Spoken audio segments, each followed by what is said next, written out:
Hello and welcome into a pre-St. John's edition of Gold and Blue Now. I'm Chip Fontanazza.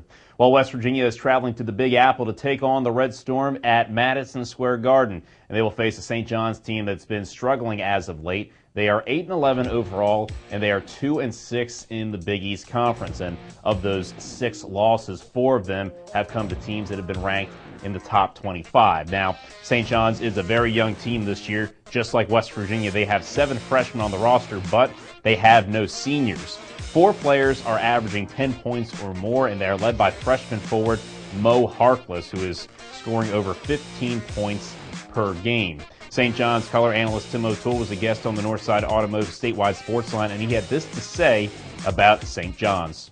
2 things have happened. Obviously, one right off the bat is Coach Lavin was operated on in October. And, following the great success that they had last year as a team, they recruited 9 student athletes. 3 of them were not eligible to compete. And so for this team, as you mentioned, it's not even depleted. It's just young. They don't have a lot of bodies. And we will have complete post-game coverage of the St. John's game right here at WDVMetroNews.com once the game is complete. Moving on to a former Mountaineer, Butler is trying to pursue a career in the NBA, and right now he is playing in the NBA Developmental League for the Austin Toros. Now, Butler is doing quite well this season. He's averaging over 10 points per game, and the Toros are in first place in the league. Now, you may remember Butler's knee injury that he sustained in the Final Four where he tore his ACL. He says that doesn't bother him one bit anymore. I don't think of it at all, honestly. It's just, that brace is probably just like a part of my leg now.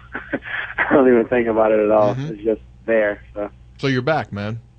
Well, most definitely. I mean, I was not back to where I wanted to be, but as a whole, like healthy-wise, yeah, I'm back. Switching to West Virginia recruiting now, the Mountaineers picked up another verbal commitment this weekend in the form of offensive lineman Mark Glowinski. He goes to Lackawanna College, which is the same school that linebacker Josh Francis came from last season. Mark Duda is the head coach at Lackawanna, and he says that the Mountaineers got another solid player.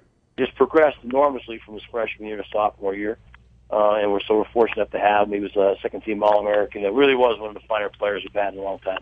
Well, that'll do it for this edition of Gold and Blue Now. Remember, after tonight's St. John's game, you can go to our website, WDVMetroNews.com, for complete post-game coverage. Well, that'll do it for this edition of Gold and Blue Now. I'm Chip Fontanazza.